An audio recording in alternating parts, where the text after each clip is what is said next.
இந்த நிருபத்தை ஓரளவுக்கு நீங்கள் படித்திருக்கிறதுனால இந்த நிருபத்திலிருந்து நாம் தொடர்ந்து ஆண்டவருடைய சத்தியத்தை பார்க்க இருக்கிறோம்.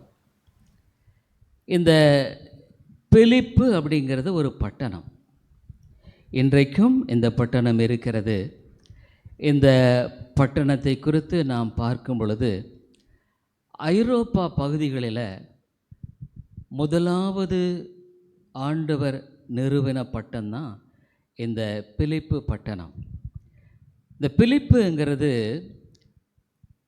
அலெக்சாண்டர் த கிரேட், மகா பெரிய அலெக்சாண்டர்னு சொல்கிறோம் இல்லைங்களா, அவருடைய அப்பா தான் பிலிப்பு. அவருடைய அப்பா பெயரினால தான் இந்த பட்டணமானது நிரூபிக்கப்பட்டது. அங்கே பார்த்தீர்களானால் நிறைய பெரிய பெரிய அரிஸ்டோக்ராட்ஸ், பெரிய படித்தவங்க, பெரிய மேதாவிகள், ரோம பிரஜைகள் என்று சொல்லப்படுகிறவர்கள், இராணுவத்திலிருந்து ஓய்வு பெற்றவர்கள், இப்படி ஒரு பெரிய பட்டணம் அது. அந்த பட்டணம் ஒரு பெரிய வியாபார ஸ்தலமும் என்று கூட நம்ம சொல்லலாம். அந்தளவுக்கு அந்த பட்டணத்தில் நீங்கள் பார்ப்பீர்களானால் மிக ஒரு உயர்ந்த மக்கள் வாழ்ந்து கொண்டிருந்த ஒரு பட்டணம். அதே சமயத்தில் பெரிய கல்விமான்கள், ஞானமுள்ளவர்கள், உலகத்தினுடைய தத்துவ ஞானிகள். இது ஆரம்பத்தில் அலெக்சாண்டர், அவர் கிரேக்க மனிதர் என்பதை அறிந்திருக்கிறோம். Alexander the Great. அவருக்கு பின்பாக ரோம அரசாங்கமானது அந்த பட்டணத்தை ஜெயித்ததுனால, இதெல்லாம் சரித்திரபூர்வமான உண்மைகள்ங்க, இது கட்டுக்கதை அல்ல. அந்த அலெக்சாண்டர், அவருடைய அப்பா பெயர் பிலிப்பு, அவருடைய ஞாபகார்த்தமாக இந்த பிலிப்பு பட்டணமானது பெயரிடப்பட்டது. அங்கே நிறைய நீரூற்றுகள் உண்டுங்க, ஃபவுண்டன்ஸ். அதனால் ஃபுல் ஆஃப் ஃபவுண்டன்ஸ் அப்படின்னு சொல்லுவாங்க. இந்த பட்டணத்தை நாம் பார்க்கும் பொழுது இது ஒரு பெரிய ட்ரேட், வியாபார ஸ்தலம். இன்னுமாக பல இடங்களிலிருந்து கூடி வந்து அங்கே அவர்கள் அந்த இடத்தில் வாழ்ந்து கொண்டிருந்தார்கள். இந்த பட்டணமானது யூதர்களுடைய பட்டணம் அல்ல, இது ஒரு பிரஜாதிகள், கிரேக்கர்கள், ரோமர்கள், இன்னும் மற்ற பிரஜாதி மக்கள் வந்து இந்த பட்டணத்தில் குடியேறினவர்கள். ஒரு பெரிய மெடிக்கல் காலேஜ் இங்கே இருந்தது பிலிப்பில், ஒரு பெரிய மெடிக்கல் ஸ்கூல். ஒருவேளை லூக்கா இந்த மெடிக்கல் ஸ்கூலில் படிச்சிருக்கலான்னு சொல்லி, லூக்கா வைத்தியர் என்று வாசிக்கிறோம், அவர் இந்த மெடிக்கல் ஸ்கூலில் படித்திருக்கலாம் என்று கருதப்படுகிறது. இங்கே பார்த்தீங்கன்னா ஒரு பெரிய ஒரு அப்பல்லோ அல்லது அரிஸ்டமிஸ் என்ற விக்கிரகத்துக்கு பெரிய ஒரு கோயில் அவர்கள் கட்டியிருப்பதை குறித்து நாம் பார்க்கிறோம். இந்த இடத்துல ஊழியம் என்பது இல்லை. ஆண்டவராக இயேசுவை குறித்து அறிந்தவர்கள் ஒருவரும் இல்லை. பவுல் இதை பற்றி பல இடங்களில் போய் ஊழியம் செய்கிறார். அப்படி அவர் ஊழியம் செய்து கொண்டிருந்த பொழுது ஒரு நாள் ஆண்டவர் இந்த பட்டணத்தில் போய் ஊழியம் செய்யும்படியாக பவுலை வழிநடத்துகிறதை பார்க்கிறோம். இந்த பட்டணத்தில் ஊழியம் ஆரம்பிப்பதற்கு 3 முக்கிய காரணங்களை நாம் பார்க்கிறோம். இந்த முதலாவது காரியம், அப்போஸ்தலர் 16வது அதிகாரத்துக்கு நீங்கள் திருப்புவீர்களானால், அப்போஸ்தலர் 16வது அதிகாரம், பவுல் அங்கே மிஷனரி பணிகளை செய்கிறவராக பல இடங்களில் போய் ஆண்டவருடைய சத்தியத்தை எடுத்து அங்கே அநேக சபைகளை நிறுவிக்கொண்டிருக்கிறார். பல போராட்டங்கள், எதிர்ப்புகள், யூதர்கள் மத்தியில் அவர்களை அங்கு துன்புறுத்தும்படியான பல காரியங்கள். இவ்விதமாக பவுல் ஊழியம் செய்து கொண்டிருந்த பொழுது அங்கே அப்போஸ்தலர் 16:8 அப்பொழுது அவர்கள் மீசியா பக்கமாய் போய் துரோவாவுக்கு வந்தார்கள். அங்கே ராத்திரியிலே பவுலுக்கு ஒரு தரிசனம் உண்டாயிற்று. அது என்னவெனில், மகதனியா தேசத்தான் ஒருவன் வந்து நின்று, நீர் மகதனியாவுக்கு வந்து, மெசபடோமியா நாம் படிக்கிறோம் இல்லைங்களா, அந்த இடம் மகதனியாவுக்கு வந்து எங்களுக்கு உதவி செய்ய வேண்டும் என்று தன்னை வேண்டிக் கொண்டதாக இருந்தது. 10 அந்த தரிசனத்தை அவன் கண்டபோது அவளுக்கு சுவிசேஷத்தை அறிவிக்கும்படி கர்த்தர் எங்களை அழைத்தார் என்று நாங்கள் நிச்சயித்து கொண்டு உடனே மகதனியாவுக்கு புறப்பட்டு போய் பிரயத்தனம் பண்ணி. அங்கே பாருங்க, அந்த பட்டணத்தில் யாருமே தெரியாது பவுலுக்கு. ஆனால் ஆண்டவர் அந்த பட்டணத்தில் போய் அவருடைய பணியை செய்யும்படியாக பவுலுக்கு இங்கு செய்தியை அனுப்புகிறார். அவ்விதமான அந்த செய்தியை கேட்டவுடனே அங்கே 11வது வசனத்தில், துரோவாவில் கப்பல் ஏறி சாமோத்திராக்கே தீவுக்கும் மறுநாளிலே நெய்யாப்போலி பட்டணத்துக்கும் நேராய் ஓடி அங்கே இருந்து மகதனியா தேசத்து நாடுகளில் ஒன்றிற்கு தலைமையானதும் ரோமர் குடியேறினதுமான பிலிப்பு பட்டணத்துக்கு வந்து அந்த பட்டணத்திலே சில நாள் தங்கியிருந்தோம். ஆமையாலே ஆண்டவர் சொல்லிட்டார். ஆனால் அவங்க அங்கே யாரும் தெரியாது, அங்கே எதுக்கு போயிட்டு இது கஷ்டம் அப்படின்னு நினைக்கல. அந்த நாட்களிலெல்லாம் அங்கே ரோடெல்லாம் அதிகமாக கிடையாது. நிறைய மிருகங்கள், அங்கே தரை வழியாய் பிரயாணம் செய்வது, நீண்ட நாட்கள் நடந்து தான் போகணும். இப்போ இந்த மாதிரி பஸ் இல்லை, வேறு வாகனங்கள் இல்லை. ஆகவே கடல் வழி பிரயாணங்கள் அந்த நாட்களில் ரொம்ப அதிகமாக இருந்தது. ஆகவே ஒரு இடத்துலேருந்து கப்பல் ஏறி இன்னொரு இடத்துக்கு போய் அங்கே இருந்து கொண்டிருக்கிறார்கள். அருமையானே, இந்த கிருபையின் சத்தியத்தை குறித்து நம்ம சரியாக விளங்கி கொள்ளணும். இன்றைக்கி ஏன் சீர்திருத்த சபைகள் சரியான வளர்ச்சி இல்லை? ஏன் சீர்திருத்த சபைகள் இருக்கிற மக்கள் மத்தியில் சரியான வளர்ச்சியை பார்க்க முடியாததுக்கு காரணம் என்ன? இந்த வேதம் ரெண்டையுமே போதிக்கிறது. என்ன ரெண்டு? தேவன் சர்வ ஏகாதிபத்தியம் உள்ளவர். அவர் எல்லாவற்றையும் திட்டமிட்டு உலகத்தில் ஆத்துமக்களை தெரிந்து கொண்டு செயல்படுத்துகிறார். ஆனால் அதே சமயத்தில் மனிதனுடைய உத்தரவாதத்தை இந்த வேதம் தெளிவாய் போதிக்கிறது. என்னுடைய முயற்சி தேவை, நீ அதுக்காக சிரத்தை எடுத்துக்கணும். ஆவிக்குரிய வாழ்க்கையில் வளரணும்னு சொன்னால் தானாக வளர முடியாது. நீ உன்னுடைய முயற்சியும் முக்கியமானது. அந்த முயற்சி என்பது உன்னுடைய பலத்தினால் அல்ல, ஆண்டவருடைய ஒத்தாசையை தேடி. ஆண்டவர் சொல்லியிருக்கிறார், என்னை இல்லாமல் உங்களால் ஒன்றும் செய்யக்கூடாது. ஆகவே உன்னுடைய முயற்சி இல்லாமல் நீ ஆவிக்குரிய வாழ்க்கையில் வளர முடியாது, ஊழியத்தை கட்ட முடியாது. 1995 ஆண்டில் கொல்லிமலையில் இருக்கும் பொழுது ஆண்டவர் சேலத்தில் போய் ஊழியத்தை ஆரம்பிக்கும்படியாக தெளிவாய் வழி நடத்தினார். அப்போ என்ன பண்ணுறோம், 2 சின்ன பிள்ளைகள், அவங்கள கூட்டிகிட்டு அந்த பெரிய ஒரு பழைய வேனில் வந்து ஒவ்வொரு முறையும் இந்த புது பஸ் ஸ்டாண்ட் பக்கத்தில், அப்போவே 1995 அந்த வாடகை 2500 ரூபாங்க, அது ஒரு ஹால். அதை எடுத்து அந்த இடத்துல ஊழியத்தை ஆரம்பித்தோம். ஒருத்தரும் வரல தான். அந்த பிள்ளைகளுக்கு மணி 8:30 மணிக்கு அங்கே கொல்லிமலையில் ஸ்கூலுக்கு வேனில் கொடுக்கணும். ஆகவே அன்று ராத்திரி வந்து அங்கே ஊழியத்தை செய்து முடித்து விட்டு ஒருத்தரும் வரலன்னா கூட அங்கே நான், என் மனைவி, 2 பிள்ளைகள், ஒரே ஒரு சின்ன பையன் தொடர்ந்து சத்தியத்தை போதித்து கொண்டிருந்த சூழ்நிலையில் காலையில் 8:30 மணிக்கு அங்கே கொல்லிமலையில் பஸ் இதுக்கு வேனை பிடிக்கணும்.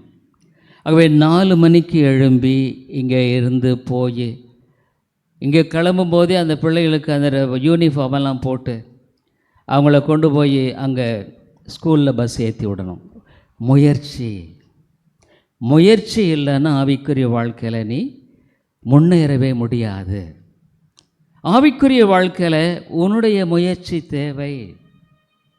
பவுல் என்ன சொல்கிறார் இங்கே பாருங்கள், உடனே சொன்ன உடனே அவங்க எப்படி முயற்சி உடனே உழைக்கிறார்கள். அதில் இன்றைக்கி நிறைய ஆவிக்குரிய வாழ்க்கையில் முயற்சி இல்லாமலே எல்லாம் நடக்கும். இல்லை. பவுல் என்ன சொல்கிறார், அதிகமாய் பிரயாசப்பட்டோம், ரொம்ப கஷ்டப்பட்டு பிரயாசப்பட்டோம். பவுலின் இடத்துல சொல்கிறாரு, நான் எல்லாரிலும் அதிகமாய் அதிகமாக உழைச்சேன், எல்லாரை காட்டிலும் அதிகமாக நான் பணி செய்தேன். ஆனால் நான் அல்ல, என்னோடு கூட இருந்த கிருபையை அப்படி செய்தது. ஆகவே இந்த ரெண்டுமே உனக்கு இல்லைன்னா நீ ஆவிக்குரிய வாழ்க்கையில் பரலோகமே போக முடியாது. நீ முயற்சி இல்லாமல் பரலோகம் போக முடியாது. தெரிஞ்சுக்குங்க, உன்னுடைய ஆவிக்குரிய வாழ்க்கையில் உன்னுடைய வளர்ச்சிக்கு ஊக்கம் தேவை, முயற்சி தேவை, கடினமான உழைப்பு தேவை. தானாக எல்லாம் வந்துருன்னு நினைக்கிறது தவறு. இன்றைக்கி நிறைய பேர் அப்படி தான் நினைக்கிறாங்க, ஏதோ சர்ச்சுக்கு போகிறோம் வர்றோம், அதனால் அவங்க வாழ்க்கையில் ஆண்டவர் அதிகமான கிருபையை கொடுப்பதில்லை. கிருபை என்று சொல்லும் பொழுது மலிவானது இல்லை. ஒரு சபைன்னு சொன்னால் ஞாயிற்றுக்கிழமை காலை ஆராதனை, மாலை ஆராதனை, பைபிள் ஸ்டடி இருக்குது. நீ அதுக்கு முயற்சி பண்ணணும். நான் அங்கே இருக்கணும், சபையோடு இணைந்து வாழணும். முயற்சி தேவை. எல்லாரிலும் அதிகமாய் நான் பிரயாசப்பட்டேன். அருமையாலே முயற்சி இல்லாமல் தேவன் உன்னுடைய வாழ்க்கையை ஆசீர்வதிக்க மாட்டார். God will never bless you. நீ என்னதான் கர்த்தர் வீட்டை கட்டாராகில், இதை நீங்கள் தெரிஞ்சுக்கங்க. நீ என்னதான் உங்கள் வாழ்க்கையில் செய்யுங்க, ஆண்டவர் உன் குடும்பத்தை கட்டலைன்னா, ஆண்டவர் உன் பிள்ளைகளுடைய காரியத்தை கட்டலைன்னா, கட்டுகிறவர்கள் பிரயாசம் வருதா, அது வீணாய் போயிடும். கர்த்தர் வீட்டை கட்டாராகில், கர்த்தரை நீ கனப்படுத்தணும். ஆகவே இந்த ரெண்டுமே வேதம் தெளிவாக, அதுதான் ஸ்பர்ஜன் சொல்கிறார், ரெண்டுமே இணைந்து போகுது. ஆண்டவர் தெரிந்து கொண்டவர்களை அவர் ரட்சிக்கிறார், உண்மைதான், அதில் சந்தேகம் இல்லை. அந்த சத்தியமும் இந்த சத்தியமும் இப்படி நமக்கு எவ்வளோ பெரிய சந்தோஷத்தை கொடுக்கிறது, எவ்வளோ பெரிய நம்பிக்கை கொடுக்கிறதுங்கிறதை குறித்து நாம் பார்க்கலாம். ஆனால் நீ முயற்சி செய்ய வேண்டும்.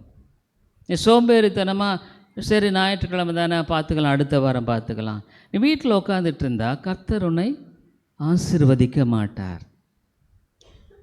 முயற்சி தேவை. ஆலயத்துக்கு போகணும், நான் அதுக்காக ஆயத்தமாகணும். இது ஞாயிற்றுக்கிழமை 7 நாள் ஆண்டவர் கொடுத்துருக்கார். இந்த ஒரு நாளை ஆண்டவர் கேட்குறார். அந்த நாளை ஆண்டவருக்கு என்று ஒதுக்கி நீ வரணும், ஆலயத்துக்கு சரியான நேரத்துக்கு வரணும். இதெல்லாம் நீ கனப்படுத்துகிற, அதுக்கு முயற்சி தேவை. ஸ்கூலுக்கோ ஆஃபீஸ்க்கோ 10 மணிக்குன்னா நீ போகிறல்ல, அதுக்கு முயற்சி எடுக்கிறல்ல, அந்த முயற்சி கண்டிப்பாக அதை விட பல மடங்கு ஆவிக்குரிய காரியத்துக்கு தேவை. இல்லைன்னா உன்னுடைய வாழ்க்கையில் ஆண்டவர், வேதம் என்ன சொல்லி தெரியுங்களா, நீ வேலை செய்யலாம் சாப்பிடாத. ஆகவே ஆண்டவருடைய காரியங்களுக்கு சோம்பேறிகளுக்கு இடமில்லை. No place for the lazy people. நிறைய பேர் உலக பிரகாரமான காரியங்களுக்கு ரொம்ப சுறுசுறுப்பாக இருப்பாங்க, ஆனால் ஆவிக்குரிய காரியங்களுக்கு லேசி பீப்புள் பரவாயில்ல. ஆண்டவர் அவிதமான மக்கள் வாழ்க்கையில் ஆசீர்வாதத்தை கொடுப்பதை எதிர்பார்க்கக்கூடாது. ஏன்னா இது ரெண்டுமே முக்கியம். நிறைய பேர் சீர்திருத்த சத்தியம்னு சொன்னால் அவங்க சோம்பேறிகள். ஜெபம் பண்ணணுன்னா முயற்சி தேவை. இந்த பைபிள் ஸ்கூலில் நிறைய பேர் கேள்விகளை கேட்டாங்க, அதை நான் பதிவு பண்ணாம விட்டேன். என்னால் ஜெபம் பண்ண முடியலன்னா விட்டுருவியா? உன்னுடைய வாழ்க்கையில் நீ உனக்கு ஒரு புற்றுநோய் வந்துருச்சுன்னா பரவாயில்ல, டாக்டர்கிட்ட எதுக்கு போயிட்டுன்னு விட்டுருவியா? நீ பறந்து போவ. ஏன்? உன்னை அது சாகடிச்சிடும். உன்னுடைய ஆவிக்குரிய வாழ்க்கையில் முயற்சி தேவைங்க. முயற்சி இல்லாமல் ஆவிக்குரிய வாழ்க்கையில் வளரவே முடியாது. ஆனால் அந்த முயற்சி எதன் அடிப்படையில்? தேவனை சார்ந்து செய்கிற முயற்சி, உன்னுடைய சொந்த முயற்சியினால் அல்ல. என்னையெல்லாம் உங்களால் ஒன்றும் செய்யக்கூடாது. ஆகவே இந்த பிலிப்பு பட்டணத்தில் ஊழியத்தை செய்யணும்னு சொன்னால் அவங்க முயற்சிக்கிறாங்க. போகணும், பிரயாசப்படணும், கப்பல் பிரயாணம். அதுமாதிரில இன்றைக்கு நிறைய பேர் ஆவிக்குரிய முயற்சி இருப்பதில்லை. ஏனோ தானே சரி பார்த்துக்கலாம். உலக பிரகாரமான காரியங்களுக்கு விழிப்பாக இருக்காங்க, ஆண்டவருடைய காரியங்களுக்கு சோம்பேறிகளாக இருக்கிறார்கள். அவங்க வாழ்க்கையில் ஆசீர்வாதத்தை பார்க்க முடியாது. அவங்க எப்படி இருக்காங்களோ அப்படியே தான் இருந்துகிட்ருப்பாங்க. அவனுடைய சந்தோஷத்தை இருக்காது, சமாதானம். ஏன்னா அவங்களுடைய காரியங்களில் தேவனுடைய ஆசீர்வாதத்தை பார்க்க முடியல. உங்களுடைய பிள்ளைகளுடைய வாழ்க்கையில் ஆண்டவர் கட்டும்படியாக உங்களுடைய வாழ்க்கையில் நீங்கள் ஆண்டவருக்கான காரியத்தை முயற்சிக்கிறது இல்லை. முயற்சி இல்லாமல் ஆவிக்குரிய வாழ்க்கையில் வளரலான்ற ஒரு தப்பான எண்ணத்தை விட்டுடுங்க. இன்றைக்கி விட்டுடுங்க. நீ முயற்சி இல்லாமல் கஷ்டம் இருக்கலாம். ஐயோ எனக்கு முடியல, உடம்புக்கு முடியல, அடுத்த வாரம் பார்த்துக்கலாம். அப்போ ஆண்டவர் அடுத்த வாரத்தை உன்னை அடுத்த வாரம் தள்ளி போட்டுருவார். உன்னுடைய ஆசீர்வாதத்தை அவர் தள்ளி போட்டுருவார். நீ எப்போ உண்மையாக ஆண்டவருக்கு கீழ்ப்படுகிற அப்போ அவர் உனக்கு செய்வார். அதுமாதிரிலே முயற்சி தேவை. பவுல் என்ன பண்ணுறாரு, அங்கே போய் பவுல் அந்த இடத்துல ஒருத்தரும் தெரியாது, ஆனால் அந்த இடத்துல ஊழியத்தை ஆரம்பிக்கிறார். சில நாள் தங்கியிருந்த பொழுது பொதுவாக பவுலினுடைய வழக்க முறை என்னன்னா, அங்கே யூதர்களுடைய ஜெப ஆலயம் இருக்கும், சினகாக். அங்கே போய் அவங்க முதலாவது ஊழியத்தை ஆரம்பிப்பாங்க. ஆனால் இந்த பிலிப்பு பட்டணத்தில் யூதர்கள் அவ்வளவா இல்லை, யூதர்களுடைய ஆலயம் அங்கே இல்லை. ஆகவே என்ன பண்ணுறாங்க, கடற்கரைக்கு போகிறாங்க. கடற்கரைக்கு போய் அங்கே கூடி வந்திருந்த சில யூத ஸ்திரீகள் அவங்க மத்தியில் ஊழியத்தை ஆரம்பிக்கிறாங்க. முயற்சி, நான் எப்படி செய்கிறது, என்ன செய்கிறது. எனக்கு இந்த ஒரு ஊழியம் இருக்குன்னா முயற்சி இல்லாமல் இல்லை. முயற்சி, பல முயற்சிகள். என்னுடைய முயற்சி மாத்திரமல்ல, பலருடைய சபையினுடைய மக்களுடைய முயற்சி. உங்களுடைய முயற்சி தேவை. ஒரு சபை என்னும் பொழுது எல்லாம் சேர்ந்து செய்யும்படியான காரியம் தான். ஒரு தனி மனிதன் சபையை கட்ட முடியாது. அதை நீங்கள் தெரிந்து கொள்ள. ஆக உன்னுடைய பங்களிப்பில் நீ எப்படி இருக்கிற, உன்னுடைய பங்களிப்பு, நீ சபைக்கு வருகிறதுல ஜாக்கிரதையாக இருக்கிறியா? நீ ஒருவேளை சில முக்கியமான காரியங்கள் இருக்குமானா அதுக்கு நீ எவ்வளோ ஜாக்கிரதையாக ஓடுறல்ல. ஆனால் உனக்கு ஆண்டவருடைய ஆசீர்வாதம் வேணும்னா ஆவிக்குரிய முயற்சி, அதில் ஒரு ஈடுபாடு தேவை. சில சபையோடு இணைந்து ஈடுபடுறதே இல்லை. போகலாம், ஏதோ ஞாயிற்றுக்கிழமை போனால் போதும், மற்ற நாளெல்லாம் தேவையில்லை, புதன்கிழமை அதெல்லாம். உன்னுடைய இங்கே நீ காலி, யுவர் ப்ரெசன்ஸ் இஸ் இம்பார்ட்டன்ட். நேராக சரியாக வரணும். முடிஞ்சால் போகலாம், முடியலைன்னா ஆண்டவர் சொல்லலாம், முடிஞ்சால் அவனை ஆசீர்வதிக்கிறப்பா, முடியலைன்னா நீ போப்பான்னு விட்டுருவார். ஆண்டவரை நீ ஏமாற்ற முடியாது. முயற்சி இல்லாமல் ஆவிக்குரிய வாழ்க்கை கிடையவே கிடையாது, சுத்தமாக கிடையாது. உனக்குள்ளான காரியத்தில் பல வியாதிகள் இருக்கலாம், பலவீனம் இருக்கலாம், முடியாமல் இருக்க, இயலாமல், அதில் முயற்சி பண்ணணும். அதுமாதிரி முயற்சி தேவை. அப்போ இவங்க என்னடா யாருமே தெரியாதவங்க, எங்கே நம்ம போகிறது, சரி திரும்பி போயிடலான்னு கிளம்பிட்டாங்களா? ஆத்தங்கரை போகிறாங்க. அவங்க கேட்குறாங்க, இந்த மாதிரி சில ஸ்திரீகள் கூடி வருகிறார்கள். அங்கே போகிறாங்க. அங்கே போயிட்டு அங்கே என்ன பண்ணுறாங்க பாருங்கள், 13வது வசனத்தில், ஓய்வு நாளில் நாங்கள் பட்டணத்துக்கு வெளியே போய் ஆற்றினருகே வழக்கமாய் ஜெபம் பண்ணுகிற இடத்தில் உட்கார்ந்து அங்கே கூடி வந்த ஸ்திரீகளுக்கு உபதேசித்தோம். பவுல் என்ன பண்ணுறாரு, அங்கே சில ஸ்திரீகள் அல்ல, அந்த முயற்சியை ஆண்டவர் கனப்படுத்துகிறார். நீ உன்னுடைய வாழ்க்கையில் இது ஆண்டவருக்குள்ளான முயற்சி என்பது ஆண்டவருடைய ஒத்தாசையை தேடி முடியாமையின் மத்தியில் உனக்கு பலத்தை கொடுப்பார். என்னை பலப்படுத்துகிற கிறிஸ்துவினாலே எல்லாவற்றையும் செய்ய எனக்கு பலன் உண்டு. முடியலையா, ஆண்டவரிடத்தில் பலத்தை கேள், ஜெபம் பண்ண. அவர் இல்லாமல் ஒன்றும் செய்ய முடியாது. நீ ஞானத்தோடு செய்ய முடியாது. அவரிடத்தில், ஆண்டவரே என்ன செய்யணும், நான் எது செய்யணும், எப்படி செய்யணும், என்னை வழிநடத்தும். அருமையானே, இன்றைக்கு அநேகர் ஆவிக்குரிய சோம்பிகளை தான் சபையில் நம்ம பார்க்குறோம். அதில் நீ ஒன்றா போயிடாத. ஆண்டவருடைய ஆசீர்வாதம் உனக்கு இருக்காது. அதான் பெரிய பிரச்சனை. இன்றைக்கி அநேக மக்கள் தானாக ஆண்டவர் ஆசீர்வதிப்பார்னு எப்போவெல்லாம் அதெல்லாம் கிடையாது. வேதம் அவிதமான போதனையை போதிக்கலை. You must take an effort. ஞாயிற்றுக்கிழமை காலையில் 10:30 மணிக்கு இருக்கணும், you must take an effort. ஞாயிற்றுக்கிழமை மாலையில் 6:30 மணிக்கு you must take an effort. அதுக்குரிய கணத்தை கொடுக்குறார், அதுக்குரிய பலனை கொடுக்குறார். ஊழியன்னும் போது எல்லாம் சரி, நான் பிரசங்கம் பண்ணுறது மட்டும் ஊழியம் இல்லை, எல்லாமே ஊழியம்தான். இந்த வீடியோ பண்ணுறது ஊழியம்தான், அதில் எத்தனையோ பேர் கேட்குறாங்க. கூட்டுறது ஒரு ஊழியம்தான், எல்லாமே ஒரு ஊழியம்தான். அதுமாதிரி நம்முடைய வாழ்க்கையில் பணி செய்ய கற்றுக்கொள்ள வேண்டும். ஒரு கலசம் தண்ணீர் கொடுத்தா கூட அதன் பலனை நான் கூடாமல் இல்லைன்ற, நீ தண்ணியை கொடுக்க மாட்டேங்கிற, நீ பலனை மட்டும் எதிர்பார்த்து என்ன பிரயோஜனம்? அதுமாதிரி சோம்பேறித்தனத்துக்கு ஆவிக்குரிய காரியத்தில் இடமே கிடையாது. சோம்பேறிகளுக்கு பரலோகத்தில் இடம் கிடையாது. நீ உட்காந்துட்டே இருந்துட்டு கடைசியில் செத்த பின்னால் சோம்பேறிகளுக்கு அங்கே இடம். ஆண்டவர் என்ன சொன்னார்? வந்தார், அவர் சொன்னார், ஒருத்தருக்கு 5 தாலந்தை கொடுப்பா, ஒருத்தருக்கு 2 தாலந்தை கொடுப்பா, ஒருத்தருக்கு 1 தாலந்தை கொடுப்பா. கொஞ்ச நாள் கழித்து திரும்பி வர்றாரு. 5 தாலந்து பெற்றப்பா சொல்கிறேன், ஆண்டவரே அந்த ராஜா அவன்கிட்ட சொல்கிறேன், இந்தாங்க இன்னும் ஒரு 5 தாலந்து, 2 தாலந்து இன்னங்க இன்னும் ஒரு 2 தாலந்து, 4 ஆக்கணும். இந்த 1 தாலந்து என்ன பண்ணுவான்? சோம்பேறி. அவன் புதைச்சி வச்சுட்டு கொண்டாந்து இருந்தாங்க. ஏன்னா நீங்கள் ரொம்ப கடினமான ஆள், அதனால் நானே முயற்சியில் எல்லாம் கட்ட பார்த்துக்கிட்டு இருந்தேன். புடுற அவனை கொண்டு போய் தள்ளுட, அவனை நரக ஆக்கினில் அவனை. இவன் சோம்பலானவனை. ஆவிக்குரிய வாழ்க்கையில் சோம்பலுக்கு இடமே கிடையாது. சோம்பேறியாக இருக்கிறவனுக்கு பரலோகத்திலையும் இடம் கிடையாது. அங்கே எங்கேயும் அவன் அவன் வாழ்க்கையில் ஆசீர்வாதத்தையும் பார்க்க முடியாது. வேதம் அப்படியெல்லாம் சொல்லலை, முயற்சிக்கணும். You must take an effort with God's help. ஆத்துமாக்களுக்காக போகணும், உழைக்கணும், பேசணும், ஆத்துமாக்களை ஜெபிக்கணும், ஆத்துமாக்களிடத்தில் பேசணும். அதுமாதிரி தானாக பரலோகம் போகிறதுங்கிறதெல்லாம் கிடையாது. புத்தி இல்லாத கன்னிகள் என்ன பண்ணாங்க? நல்லா இருந்தது, விளக்கம் இருந்தது, 2 பேரையும் பார்த்தா வித்தியாசமே இல்லை. அந்த புத்தியுள்ள ஸ்திரீகளை பார்த்தாலும் நல்லா தான் இருக்குது. ஆனால் அவங்கக்கிட்ட எண்ணெய் இருந்தது, இவங்ககிட்ட எண்ணெய் இல்லை. ஆவிக்குரிய அந்த உத்வேகம் இருந்தது, ஆவியானவர் இருந்தார். கடைசியில் என்னாச்சு? நிறைய பேர் என்னப்பா இப்படி எப்படியும் போயிடலாம், பார்த்துடலாம்.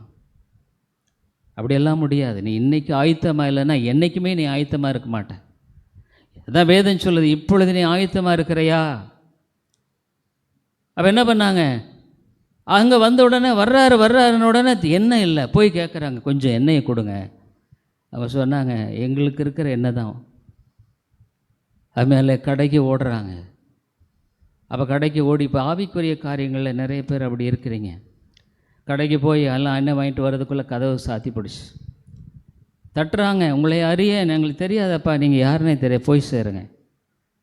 அதுமாரி உன்னுடைய வாழ்க்கையில் நீ அப்படி சோம்பேறியாக இருந்துட்டேன்னா, நீ கதவை தட்டி பிறகு இட்ஸ் டூ லேட். ஆகவே என்ன பண்ணுறாங்க? உபதேசிக்கிறாங்க. அங்கே ஆண்டவர் கிரியை செய்கிறாரு, அந்த இடத்துல ஆண்டவர் கிரியை செய்கிறார். அங்கே என்ன கிரியை செய்கிறாரு? அவ்விதமாக ஸ்திரீகளுக்கு உபதேசித்த பொழுது 14வது வசனத்தில், அப்பொழுது பார்த்தீங்களா, அங்கே நம்ம பார்க்குறோம் அந்த நேரத்தில் அப்போஸ்தலர் 16:14 அப்பொழுது தியத்தீரா ஒரு ஆளும் இரத்தாம்பரம் விற்கிறவளும் தேவனை வணங்குளுமாகிய லீதியாள் என்னும் பேருள்ள ஒரு ஸ்திரீ கேட்டுக்கொண்டாள். இவை ஒரு யூத ஸ்திரீ. அவை யூத வழக்கத்தின்படி ஓய்வு நாளில் அந்த ஆற்றங்கரையில் கூடி வருகிறாள். அவங்களுக்கு சினகாக் இல்லை. வேதம் சொல்லுது, பவுல் சொல்லியவர்களை கவனிக்கும்படி கர்த்தர் அவள் இருதயத்தை திறந்தருளினார். அவள் தான் ஃபஸ்ட்டு கான்வெர்ட். அந்த இடத்துல பிலிப்பு பட்டணத்தில் முதலாவது ஆண்டவர் இந்த இரத்தாம்பரம், அந்த நாட்களில் அந்த பட்டு மாறிது, இரத்தாம்பரம் விலையேற பெற்ற அந்த பர்பிள் கலர் விசேஷ உடாது, அவள் இருதயத்தை ஆண்டவர் திறக்கிறார். அவள் பாருங்கள் என்ன அது 15வது வசனத்தில், அவளும் அவள் வீட்டாரும் ஞானஸ்நானம் பெற்ற பின்பு அவள் எங்களை நோக்கி, நீங்கள் என்னை கர்த்தரிடத்தில் விசுவாசமுள்ள எண்ணினால் என் வீட்டிலே தங்கியிருங்கள் என்று எங்களை வருந்தி கேட்டுக்கொண்டாள். அவள் மாத்திரம் அவருடைய குடும்பம் ரட்சிக்கப்படுகிறது. ஊழியத்தை ஆண்டவரோடு ஆரம்பிக்கிறார். ஒரு அருமையான ஊழியங்க அது, அருமையான பட்டணம் அது. பிலிப்பு ஊழியம் ரொம்ப அருமையான நிருபங்களை வாசிக்கும் பொழுது நமக்கு தெரியும். ஆகவே முதலாவது ஆண்டவர் அந்த லீதியாவின் இருதயத்தை திறக்கிறார். அடுத்தது இங்கே நம்ம பார்க்குறோம், கஷ்டம்தான். புது பட்டணம், அங்கே புது பட்டணத்தில் போய் அவங்க ஊழியம் செய்யும் பொழுது அங்கே ஒரு பிரச்சனையை சந்திக்கிறாங்க. ஆண்டவர் போய் ஊழியம்லாம் ரொம்ப கஷ்டம், ஆனால் சந்தோஷமாக இருக்கும். ஊழியத்தை அந்த நாட்கள்லாம் கொல்லிமலைக்கு நானெல்லாம் போயிட்டு ஒருமே வாகனமெல்லாம் இல்லை, நடந்து தான் போயிடும். கூட ஒரு பிரதர் இருக்கார், அவருக்கு அப்போல்லாம் கண்ணு தெரியாது. இப்போ அப்படி தான், கண்ணு தெரியாத அவர் ஊழியம் செய்துட்ருக்கார். அப்போ அவர் வரும்பொழுது அங்கே இருந்தது திண்டுன்ற இடம், அங்கேருந்து நாங்கள் ஒரு ஊருக்கு போக வேண்டியிருந்தது. அந்த குழிவளவை தாண்டி இன்னொரு ஊர், அந்த ஊருக்கு போகணுன்னா நடந்து தான் போகணும். ஸோ என்ன பண்ணுறது, அந்த பிரதருக்கு வேறு கண்ணு தெரியாது, சரியான ரோடெல்லாம் அப்போ கிடையாது. அவரையும் கூட்டிக்கிட்டு அவர் ஊழியத்துக்கு வந்துட்டார். ஆர்வமாக வந்துட்டு அங்கே அவரோடு நாங்கள் போய் குழிவளவுன்ற இடத்துல போய் அன்னைக்கு நைட்டு அங்கே பார்த்தா ஒருத்தர் அவர் வாங்க எங்கள் வீட்டில் தங்கிங்கன்ட்டார். அங்கே அன்னைக்கு அவங்க வீட்டில் தான் சாப்பாடு கொடுத்தாங்க. சாப்பிட்டுட்டு சரி படுக்கலான்னு படுத்தா போர்வை கொடுத்தாங்க. போர்வை கொடுத்தா இந்த தெள்ளு பூச்சின்னு சொல்லுவாங்க, அவங்க சரியாக அப்போல்லாம் குளிக்க மாட்டாங்க. எப்போ பார்த்தாலும் கிளினிக் கூட பார்த்தீங்கன்னா அந்த கட்டங்கரையில் ஒரு போர்வையை போத்திட்டு தான் வந்து உட்காருவாங்க. வந்து உட்கார்றது மட்டும் இல்லை, பக்கத்துலேயே வந்து உட்காந்துக்குவாங்க. வந்துக்கிட்டு என்ன பண்ணுதுங்க உடக்குன்னு கேட்டால், நான் உனக்கு சொன்னால் உனக்கு என்னென்ன, நீ என்ன பார்த்து கண்டுபிடிக்க வேண்டியதானே, நான் உனக்கு சொன்னால் உனக்கு வியாதியை பற்றி அப்புறம் அது என்ன அர்த்தம், நீ அப்படி என்ன பண்ணுற எனக்கு வைத்தியன்னுவாங்க. இதனோட வம்பா போச்சுன்ட்டு அந்த ஸ்டெத்தை மேலேகளை அந்த கருப்பு போர்வை மேலேயே வச்சுக்க வேண்டியதான், வேறு அவன் நீக்கவும் மாட்டாங்க. அதை வச்சுட்டு ஆரம்பிப்பேன். உடம்பெல்லாம் ரொம்ப வலிக்குதா? ஆமாம். ரொம்ப ஒரு மாதிரி சவசவன் போகுதா? அதை டயர்டாகிறது. ஆமாம். அப்புறம் அடுத்தது அவனே ஒப்பு வைக்க ஆரம்பிச்சிருவாங்க. ஆகவே அந்த குழிவளவில் அன்றைக்கி ராத்திரி படுத்தா தூக்கமே இல்லை. கம்பளியை போத்துறது குளிருது, கம்பளியை போத்தாமே இருக்க முடியாது. 1988 அன்றைக்கி முடிச்சுட்டு காலையிலேருந்து அங்கேருந்து ஒரு 6-7 கிலோமீட்டர் போய் ஒரே ஒரு குடும்பத்தை சந்திக்கிறதுக்காக ஒருத்தர் அவர் அந்த சந்தையில், நான் சந்தை கிளினிக்கில் அவர் ஒரு பழக்கமானவர், அவரை சந்திக்கிறதுக்காக அங்கே போய் அந்த குடும்பத்தை சந்தித்து தென்னையில் உட்காந்து சத்தியத்தை கொடு. அப்படி ஊழியன்னா ஊழியம் மட்டும் ஒரு விசுவாசி சுறுசுறுப்பாக இருக்கணும். நீ எப்படியாக அவனுடைய சத்தியத்தை எடுத்து சொல்லணும். ஆகவே இங்கே பாருங்கள், இங்கே 16வது அதிகாரத்தில் நாங்கள் ஜெபம் பண்ணுகிற இடத்துக்கு போகையில் குறி சொல்ல ஏவுகிற ஆவியை கொண்டிருந்து குறி சொல்லுகிறதினால் தன் எஜமான்களுக்கு மிகுந்த ஆதாயத்தை உண்டாக்கின ஒரு பெண் எங்களுக்கு எதிர்பட்ட ஒரு பொண்ணு வரா, ஒரு லேடி. குறி சொல்லுகிற ஆவி, அவள் மூலம் நிறைய சம்பாதிக்கிறாங்க அவங்களுடைய ஆட்கள். அப்போ பாருங்கள், அவங்களுக்கு தெரியுது. பிசாசு கூட பாருங்கள், சில சமயத்தில் அந்த சில பிசாசு ஓட்டுறவங்க, நீ இயேசுவின் பிள்ளை, இயேசு தான் கடவுள் அப்படின்னு சொல்லும்படியான சில காரியங்களை குறித்து பார்க்குறோம். ஆனால் பிசாசோடு நம்ம டைரெக்டாக டீல் பண்ணக்கூடாது. அப்போது அவள் பவுலையும் எங்களையும் பின்தொடர்ந்து இந்த மனுஷர் உன்னதமான தேவனுடைய ஊழியக்காரர், ரட்சிப்பின் வழியை நமக்கு அறிவிக்கிறவள் என்று சத்தமிட்டாள். பாருங்கள், பிசாசு சொல்லுது, ரட்சிப்பை குறித்து பேசுதுங்க. இவங்க ரட்சிப்பின் வழியை அறிவிக்கிறவள், தேவனுடைய ஊழியக்காரர். பவுல் சும்மா இல்லாமல் என்ன பண்ணுறாரு, இவளை விட்டு புறப்பட்டும்படி 18 இப்படி அநேக நாள் செய்து கொண்டு வந்தால் பவுல் சினங்கொண்டு திரும்பி பார்த்து, நீ இவளை விட்டு புறப்படும்படி இயேசு கிறிஸ்துவின் நாமத்தினால் உனக்கு கட்டளையிடுகிறேன் என்று அந்த ஆவியுடனே சொன்னான். அந்நேரமே அது புறப்பட்டு போயிட்டு, அவ்வளோதான், முடிஞ்சு போச்சு பிஸ்னஸ். குறி சொல்லுகிறதுனால நிறைய வியாபாரம் நல்லா நடந்துகிட்டு இருந்தது. இந்த ஆவி போன உடனே அவளுடைய எஜமான்கள் 19 தங்கள் ஆதாயத்து நம்பிக்கை அற்று போயிற்றென்று கண்டு பவுலையும் சீலாவையும் பிடித்து சந்தை வெளியில் உள்ள அதிகாரியிடத்தில் இழுத்து கொண்டு போனார்கள். பிடிச்சாங்க. இவனா தான் இவங்களை விட்டு வைக்கக்கூடாதுன்னு கொண்டு போய் அடின்னு அடித்து, அங்கே பாருங்கள், இவங்க கலகம் பண்ணுறாங்கன்னு சொல்லி அவர்களை அதிகாரிடத்தில் போய் 20 கலகம் பண்ணுகிறார்கள்னு சொல்லி நாம் ஏற்றுக்கொள்ளும் அனுசரிக்கும் தகாத முறைகளை போதிக்கிறார்கள். இவங்க ஏதோ புதுசாக ஏதோ சொல்லி கொடுத்துட்டு இருக்காங்க. நம்முடைய விக்கிரகத்தை குறித்து அவங்க பாருங்கள் நம்ம பின்பற்றக்கூடாதுபடிக்கு. அப்போ என்ன பண்ணுறேன், 22வது வசனத்தை, அப்பொழுது ஜனங்கள் கூட்டம் கூடி அவர்களுக்கு விரோதமாக எழும்பினார்கள். அதிகாரிகள் அவர்கள் வஸ்திரங்களை கிழித்து போடவும் அவர்களை அடிக்கவும் சொல்லி அவர்களை அநேக அடித்த பின்பு சிறைச்சாலையில் வைத்து அவளை பத்திரமாய் காக்கும்படி சிறைச்சாலைக்காரனு கட்டில் போட்டு துணி கிணியெல்லாம் கிழித்து அடித்து கொண்டு போய் சிறையில் தள்ளிட்டாங்க. ஊழியம் செய்ய இடத்துல வந்த பிரச்சனையை பாருங்கள். பவுலே போகலை, அதுவே வந்தது.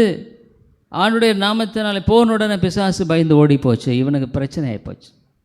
கொண்டு போய் சிறையில் தள்ளிட்டாங்க. சிறையில் தள்ளி அவங்க என்ன பண்ணுறாங்க, 24 அவன் இப்படிப்பட்ட கட்டளையை பெற்று அவளை உட்காவலரில் அடைத்து அவர்கள் கால்களை தொழுமரத்தில் மாட்டி வைத்தான். தொழுமரம்னா இப்படி காலை நீட்டிட்டு 2 பிளாங்க்கு கீழே ஒரு கட்டை மேலே ஒரு கட்டை அந்த கால் இருக்கிற மாதிரி வச்சு போட்டு விட்டுருவாங்க. அசைக்க கூட முடியாது. அடி, பயங்கர அடி, துணி கிணியெல்லாம் பிச்சுட்டாங்க. நம்மளாக இருந்தால் என்ன பண்ணுவோம், வேண்டான்னு ஓடி இருப்போம்ல. ஆனால் சிறைச்சாலையில் அவங்க என்ன பண்ணுறாங்க, 25வது வசனத்தில் பவுலும் சீலாவும் ஜெபம் பண்ணி தேவனை துதித்து பாடினார்கள். அருமையாலே, ஆண்டவர் உண்மையாலுமே அவருடைய பிள்ளைகளுக்கு ஒரு தைரியத்தை கொடுக்கிறார், பலத்தை கொடுக்கிறார். அவ்வளவு அடி வாங்கிட்டாங்க. சிறைச்சாலை அங்கே அவளை கொண்டு போய் தொழுமரத்தில் போட்டாங்க. பாடுறாங்க, ஜெபிக்கிறாங்க, துதிக்கிறாங்க. அவங்க ஜெபித்த உடனே பாருங்கள், 26 சடுதியிலே சிறைச்சாலையின் அஸ்திவாரங்கள் அசையும்படியாக பூமி மிகவும் அது பாடின உடனே சிறைச்சாலை அதிருகிறது, கதவுகள் திறக்கப்பட்டது, கட்டுகள் எல்லாம் கலன்று போயிற்று. அப்போ அந்த சிறைச்சாலை அதிகாரிக்கு பயம் முடிச்சிருச்சு. இனி இங்கே இருந்தவெல்லாம் ஓடி போயிருப்பான், நம்ம வேலை போச்சு, நம்மளை அதிகாரியானவன் தீர்த்து கட்டிடுவான் அப்படின்ட்டு அவன் தற்கொலை பண்ணிக்க பார்த்துட்டான். 27 சிறைச்சாலைக்கார் நித்திரை தெளிந்து சிறைச்சாலையின் கதவுகள் திறந்திருக்கிறதை கண்டு கட்டுண்டவர்கள் ஓடி போனார்கள் என்று எண்ணி பட்டயத்தை உருவி தன்னை கொலை செய்து கொள்ளப் போனான். பவுல் மிகுந்த சத்தமிட்டு, நீ உனக்கு கெடுதி ஒன்று செய்து கொள்ளாதே, நாங்கள் எல்லாரும் இங்கே தான் இருக்கிறோம், பயப்படாத, நான்லாம் ஓடி போகிற ஆள் அல்ல. அவள் தீபங்களை கொண்டு வந்து 29 பவுலும் சீலாவும் அவங்க பார்த்துட்டு சிறைச்சாலை அதிகாரி பவுலுக்கும் சீலாவுக்கும் முன்னால் அங்கே தாழ விழுகிறான். அவன் பார்த்தான், இந்த ஜனங்க வேலை மாதிரி, இவ்வளவு நாளாக நம்ம சிறைச்சாலை அதிகாரி அந்த ஒரு பயம் இப்படியெல்லாம் நடக்கலையே, ஆனால் இவங்க வித்தியாசமாக இருக்காங்க. அவங்களே ஆண்டவர் அந்த இடத்துல பேசுகிறார். ஊழியத்துக்கு அழைச்சி கொண்டு போனவர் அந்த இடத்துல அங்கே 30வது வசனத்தில் அவர்கள் வெளியே அழைத்து வந்து, ஆண்டவமாரே ரட்சிக்கப்படுவதற்கு நான் என்ன செய்ய வேண்டும் அவன் கேட்குறான். ரட்சிப்பை பற்றி அவன் எங்கே தெரிஞ்சானே தெரியல. பவுல் சீலாம் பிரசங்கம் பண்ணதை கேட்டிருந்துருக்கலாம் ஒரு வேலை. அவன் கேட்குறான், ரட்சிக்கப்படுவதற்கு நான் என்ன செய்ய வேண்டும். அன்றைக்கு பாருங்கள், பவுல் அந்த ராத்திரியில் கர்த்தருடைய வசனத்தை போதிக்கிறார்கள். ராத்திரியில் அதுமேலே சோம்பேறித்தனங்கிறது ஆவிக்குரிய வாழ்க்கையில் ஒரு விசுவாசி சோம்பேறியாக இருக்கவே முடியாது. உலகத்துக்கு சுறுசுறுப்பாக இருக்கிறது அது முக்கியம் இல்லை, ஆவிக்குரிய காரியங்களுக்கு சோம்பேறிகள். அப்போ என்ன பண்ணுது, உடனடியாக நம்ம பார்க்குறோம், ராத்திரியிலே அங்கே அழைத்து கொண்டு போய் அவர்கள் காயங்களையெல்லாம் கழுவி அங்கே ஞானசானம் கொடுத்து அன்னைக்கு அந்த குடும்பம் ரட்சிக்கப்படுது. அந்த குடும்பம் ரட்சிக்கப்படுது. பாருங்கள், சபை எப்படி வளருகிறது பாருங்கள். உபத்திரவத்தின் மத்தியிலே, பாடுகளின் மத்தியிலே சபை வளருகிறதை பார்க்கிறோம். அந்த 34 அவர்களை தன் வீட்டுக்கு கொண்டு போய் அவளுக்கு போஜனம் கொடுத்து தன் வீட்டார் அனைவரோடும் கூட தேவனிடத்தில் விசுவாசம் உள்ளவனாகி மனமகிழ்ச்சியாக இருந்தான். ஆண்டவர் அந்த குடும்பத்தை ரட்சிக்கிறார். அம்மையாலே பவுல் அந்த இடத்துல தன்னுடைய பணியை நிறைவேற்றுகிறதை பார்க்கிறோம். இவ்விதமாக இந்த காரியத்தில் பவுல் அவ்விதமாக அங்கு சொல்லுகிற அருமையான காரியத்தை பார்க்குறோம். இன்னொரு சிறைச்சாலை குடும்பம். இவ்விதமாக இந்த காரியங்களின் மூலமாக ஆண்டவர் அந்த இடத்துல அருமையாக இந்த குடும்பங்களை ரட்சிக்கிறதை நாம் பார்க்கிறோம். அந்த லீதியாவின் குடும்பம் ரட்சிக்கப்படுகிறது. அடுத்தது நம்ம பார்க்குறோம், அங்கே சிறைச்சாலை அதிகாரி ரட்சிக்கப்படுகிறான், அவனுடைய குடும்பம் ரட்சிக்கப்படுகிறது. அம்மையாலே உன்னுடைய வாழ்க்கையில் உண்மையாக சொல்கிறேன், நீ எல்லாம் நல்லா ஜெபம் பண்ணியிருந்தால் அவன் குடும்பத்து மக்கள் எத்தனை பேர் ரட்சிக்கப்பட்டிருப்பாங்க. நீ ஜெபம் பண்ணாமல் போனதுனால உன் பிள்ளைகள் எல்லாம் ரட்சிக்கப்படலை. நீ ஜெபம் பண்ணலையே, நீ ஆவிக்குரிய ஒரு சோம்பலாயிட்ட பிள்ளைகளுடைய காரியத்தில். ஆண்டவர் என்ன சொன்னார்? உங்களுக்கு அவனுடைய பிள்ளைக்கு அழுங்க. ஒன்று தெரிஞ்சுக்க, உன் குடும்பத்தையோ உன் பிள்ளைகள் வாழ்க்கையை நீ கட்ட முடியாது. அதை முதல்ல தெரிஞ்சுக்க. யார் கட்ட முடியும்? கர்த்தர் தான் கட்ட முடியும். கர்த்தர் கட்டணுன்னா அவர்கிட்ட நீ போய் உன்னுடைய சரண்டர் ஆகி, ஆண்டவரே என் பிள்ளைகள் என் வார்த்தையை கேட்க மாட்டாங்க, என்னுடைய காரியத்தை என்னுடைய உறவுகள் கேட்க மாட்டாங்க. நீ கர்த்தரிடத்தில் சரண்டர் ஆகாமல் ஆண்டவர் உன்னையும் உன்னுடைய குடும்பத்தையும் கட்ட மாட்டார். நீ ஜெபம் பண்ண நேரம் இல்லைங்கிற, வேதத்தை வாசிக்க நேரம் இல்லைங்கிற. ஆண்டவர் சொல்ல, எனக்கு நேரம் இல்லைப்பா. வேதம் தெளிவாக சொல்லுது, என்னை கனப்படுத்தல நான் கனப்படுத்துவேன், என்னை கனவீனப்படுத்த நான் கனவீனப்படுத்திடுவேன். நீ ஆண்டவருக்கு மீறி உன்னுடைய புத்தியில் உன்னுடைய காரியத்தை செய்யலான்னு யோசிச்சா நீ உண்மையாலுமே வாழ்க்கையில் ஒன்றுமே செய்ய முடியாது. நீ செய்ய வேண்டியது என்ன? கர்த்தருடைய சமூகத்தை தேடு. அவருடைய சமூகத்தில் உன்னுடைய உள்ளத்தை ஊற்றிவிடு. ஆண்டவரே எனக்கு தெரியல, எப்படி பண்ணுறது எனக்கு தெரியல, எனக்கு ஞானம் இல்லை, எனக்கு அறிவு இல்லை, எனக்கு உதவி செய்யும், நீ ஜெபம் பண்ணு. ஜெபிக்க முடியலையா? ஆண்டவரே ஜெபம் பண்ண முடியலையேன்னு கதறு. தேவன் செய்கிறத பார்க்க முடியும், தேவன் செய்வார். அம்மையில இன்றைக்கு அநேக பெற்றோர்கள் செய்கிற பெரிய தப்பு என்ன தெரியுங்களா? கொஞ்சம் பணம் இருந்துச்சுன்னா கொஞ்சம் மடி வந்து அவங்க ஒரு திட்டம் போடுறாங்க, அதை செய்கிறாங்க, அதை பார்க்குறாங்க, பண்ணுறாங்க. கடைசியில் அதில் தேவனுடைய ஆசீர்வாதம் இருக்கிறதில்ல. தேவனுடைய ஆசீர்வாதம் இல்லாத எதுவுமே உனக்கு ஆசீர்வாதமாக இருக்க தெரிஞ்சுக்க. பணமாகட்டும் சரி, பொருளாகட்டும் சரி, வீடாகட்டும் சரி, நிலமாகட்டும், எதுவாக இருந்தாலும் சரி, உன்னை பிள்ளைய படிப்பாகட்டும், எதுவும் சரி, கர்த்தர் வீட்டை கட்டாராகில் கட்டுவருடைய பிரயாசம் வருதா? அந்த பாடத்தை நீ கற்றுக்கலைன்னா உன் குடும்பத்துக்கு நம்பிக்கை இல்லையா? ஏன்னா நீ கர்த்தருடைய சமூகத்தில் போய் உன்னை தாழ்த்தி ஜெபிக்க உனக்கு தெரியல, நீ கற்றுக்கொள்ளலை. எவ்வளோ அடி வாங்கினாலும் கற்றுக்கொள்கிறதில்ல. அதுமாதிரி தேவனுக்கு முன்பாக தாழ்த்து. அவர் தேவன், ஹி இஸ் காட். நீயும் நானும் எம்மாத்திரம். நான் சில சுவாசம் உள்ள மனுஷனை ஆண்டவரை நீ அலட்சியப்படுத்துகிற, அவருடைய சபையை அலட்சியப்படுத்துகிற, அவருடைய காரியங்களை அலட்சியப்படுத்துகிற. ஆண்டவர் சொல்கிறார், செய்யப்பா செய்ய. அதுமாதிரி கர்த்தருடைய பாதம், அதை நீ தெரிஞ்சிக்க. முதல்ல ஒரு பாடம் கற்றுக்கொள்ளணும். கர்த்தருடைய சமூகத்தில் பிசாசு ஜெபிக்க விட மாட்டான். அவனிடத்தில் உன்னுடைய இருதயத்தை ஊற்றி ஜெபிக்க விட மாட்டான். அந்நாள் என்ன பண்ணா? அவருடைய வாழ்க்கையில் பெரிய போராட்டம். உதவி செய்ய ஆள் யாருமே இல்லை. கணவன் உதவி செய்ய முடியல. அவருடைய சக்காலத்தை கேவலப்படுத்துகிறா. கர்த்தருடைய சமூகத்தை தேடினாள். கர்த்தருடைய சமூகத்தை தேடின ஒருவரும் வெட்கப்பட்டு போனதில் தெரிஞ்சுக்குங்க. கர்த்தருடைய சமூகத்தை தேடின ஒருவரும் வெட்கப்பட்டு போன. இன்றைக்கி சொல்லு, நான் ஆண்டவரை தேடினேன் என்னை கைவிட்டார்னு சொல்லு. ஆனால் ஆண்டவரை பற்றி கொண்ட என்னை கைவிடலைன்னு சொல்கிற கோடிக்கணக்கான ஜனங்களை உனக்கு காட்டுறேன். என் வாழ்க்கையில் நான் சொல்கிறேன்.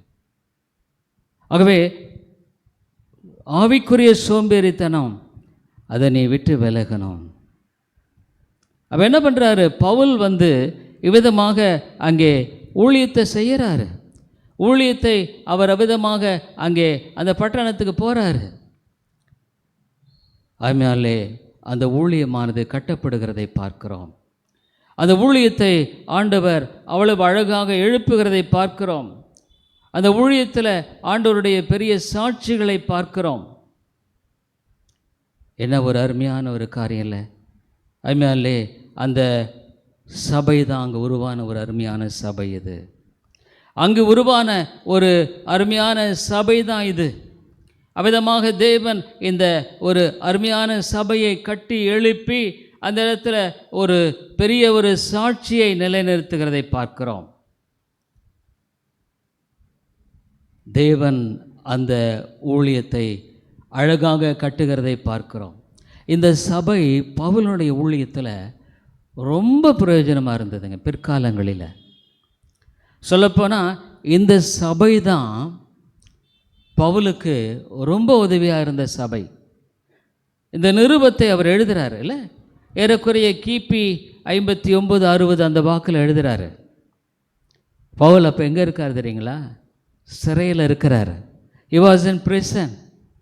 அப்போ இந்த மக்கள் தான் பவுலுக்கு அவனுக்கு சில பொருள்களை எல்லாம் அனுப்புகிறாங்க, அவனுக்கு உதவி அனுப்புகிறாங்க. அவர் அங்கே ரோமில் ஒரு வீட்டில் அவனை கைதி பண்ணி வச்சு அகரிச்சிட்டாங்க. அங்கே 2 போர் சேவர்கள் 2 பக்கம் அங்கே சங்கிலி கட்டி உட்கார வச்சிருக்க அங்கே இருக்கிறான். அப்போ இந்த மக்கள் அங்கே அனுப்புகிறாங்க. அந்த மக்கள் பின்னால் பவுல் எழுதுகிறார். அங்கே அந்த சிறைச்சாலையில் இவங்க போய் கொடுத்து அந்த பொருளை வாங்கிட்டு பவுல் நன்றியோடு இந்த நிருபத்தை எழுதுகிறார். நீங்கள் நினச்சி பார்த்தீங்கல்ல, ஒரு காலத்தில் நான் கஷ்டப்பட்டு அந்த இடத்துல ஊழியம் செய்தப்போ அந்த ஊழியத்தை ஆண்டவர் கட்டினார். இன்றைக்கி அந்த சபை பவுலுக்கு ஊழியமாக உதவியாக இருக்கிறதை பார்க்குறோம். அதனால் பவுல் அந்த இடத்துல அவர் சொல்கிறார், பிலிப்பு பட்டணத்தில் பிலிப்பியர் 4:15 சொல்கிறாரு. 4:15 இந்த சபையோடு தான் பவுல் ரொம்ப அந்யோன்யமாக இருந்திருக்கார்.